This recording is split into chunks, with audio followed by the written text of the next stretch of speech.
iPad vs Samsung. This is a stupid intro. Anyways, hi guys. Welcome to the channel. Today I'm showing you why I switched.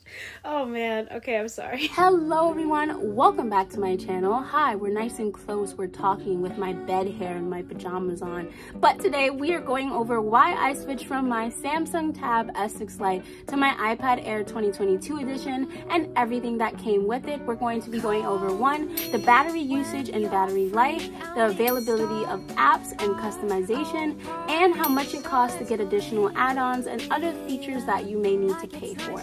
And then you can watch me unbox the iPad at the end of this video, or you can click the link to the shorts that's right here if you want a shorter edition of me unboxing the iPad and giving you the price details on everything I paid for and all of the deals and bargains that I got with it. But let's just get into the video because I'm very passionate about this, okay? I put my heart and soul into this because I had to pay for it. So let's just get into it. Coming from a student to possibly another student, is it worth your money? So the first thing we are going to be talking about is battery usage. And when I say how long it lasts for, I mean how long it was usable. Like, I didn't leave my tablets on for 24 hours and counted out how many hours it took for the battery to dismiss. I just meant how many hours can I use it, or how many hours have I used it before it died. And I also want to say that when I say fully charged, I mean anywhere from 85 to 100%, just so you guys can get an accurate idea of what I'm saying. But the Samsung Tab S6 Lite took about 3 to 4 hours to charge to 100% with the factory charger that it gave you,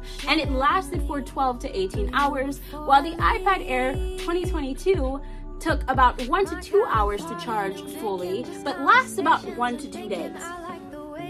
Now, I'm no mathematician, but I think that 24 hours is a lot longer than 12. And I also think that 2 hours is a lot shorter than 4. And that is the main reason why I switched, because I was so fed up with my tablet dying. Now, I don't understand, because Samsung gives its batteries to Apple. So why not put the better battery in your own computers and your own tablets? I would never understand that. I don't get it. You may not get it. We may not get it. But that is the main reason why I switched. Because I don't understand how you can give your batteries to someone else but still have your tablet die. Really? So that is why I had to make that first initial, like, okay, can I live with this? Because I am a student, okay? I don't have time to be sitting down looking for a charger. I go to school. Sometimes there's no outlets near me. How am I supposed to charge my computer when there's no outlets? And why are you dying in 12 hours but taking 4 hours to charge? So that is where the iPad wins in my first opinion, because I think that the iPad charges way faster. I mean, it comes with the C-port charger, the lightning cord, and it lasts for a lot longer. Like, it's usable, it has better power saving. Like when you turn on power saving for the Samsung tablet, it's not really power saving. I don't even know what it does. It just like dims your screen, but the battery still dies the same. While on iPad, when you turn on that power saving, like, it power saves. That 1% lasts like 18 minutes, which is a long time. So after we do battery, we're going to be moving into app availability and customization. So this is where I'm a little iffy, actually. It's kind of even for me, so no one really takes the cake. Because Samsung, on one hand, comes with an awesome notes app for students. And if you haven't seen my notes video, you can go here. And I have another notes video going over my entire process of taking notes coming out shortly. So subscribe for that.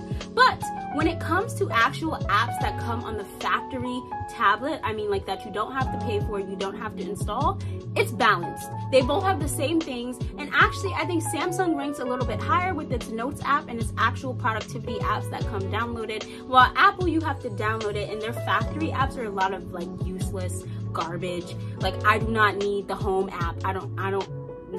But I do believe that they're pretty even, in fact, that when what you could download does even out. Like, of course, this one has Procreate, and if you're an artist, Procreate is awesome. But at the same time, Samsung has great apps and a lot of great producers and creators on their app store. And also Google Play is just a lot larger and a lot more versatile than Apple will ever be because of the way that their system works.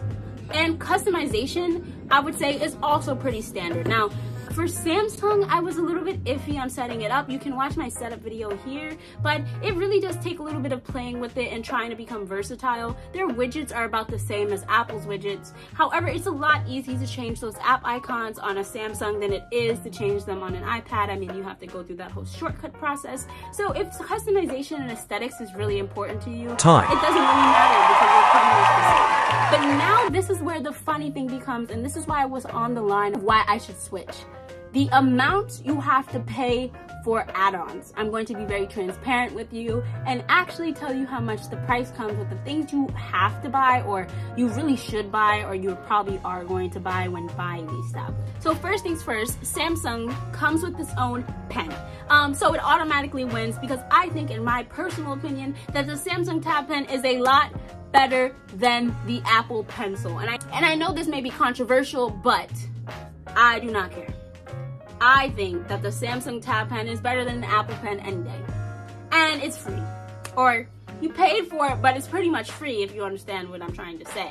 So on that note, with customization and additions, the Samsung Tab actually works. For one, it doesn't have an expensive keyboard that you need to buy to like have a cool setup. I mean, I just got an Amazon keyboard that I still use for my iPad, but I'll get into that shortly. And it comes with the pen. You can use it if you're an artist or you're a student right out of the box, and you don't really have to worry about those annoying add-ons to really make your artistry or your note-taking any simpler. Apple, on the other hand, loses. It's a loser because it's so expensive, and I don't appreciate that, Apple. I don't appreciate it because, one, the Apple Pen is actually really expensive. I have the Generation 2. It was $129, and it is actually okay. It's not the best pencil for $129. One, it just is like another stylus. It does the same thing as another stylus, except you can double click it and it turns to an eraser. $129 for a pen that turns into an eraser when you double click. Yay! $129 for that. But I do think that it's nice. I'm trying to be objective, but I can't. And then on top of that, you have to have, or you really need to buy that Apple keyboard. Like, I have my Duke from Amazon, but it isn't as good as buying the Apple keyboard, which would make it a full functioning computer slash like tablet hybrid. And I think that that's what a lot of people want from your iPad. You're using it in substitute for a computer. Like, you don't want to have a huge computer, so you buy an iPad, but in order to have an iPad that actually like is good at typing and doing the functions of a computer, you have to spend $300 on a keyboard. So that about does it for why I switched from my Samsung Tab to my iPad. The main reason was the battery. I actually think that they're pretty fair, and whether or not you have a Samsung Tab or an iPad, your notes and your life will be pretty much the same. I mean, nothing has significantly improved since I switched, other than the fact that my tablet doesn't die in 3 hours. But I do think that if you are looking for something a little bit stronger and that will last a little bit longer, I do recommend you switch to iPad. But if you are at home and connected to a charger and or have those battery packs that you carry with you, it's pretty much the same, so don't even worry about it. But that about does it for this video. Hopefully you guys enjoyed. I was being super honest about everything I said, but if you have another idea or opinion, you can leave it in the comments below, and I will catch you all next time. So now let's just get into the unboxing video. I'm going to shut up now and tell you guys the price I paid for everything, and also just enjoy the little setup that I have. But bye everyone.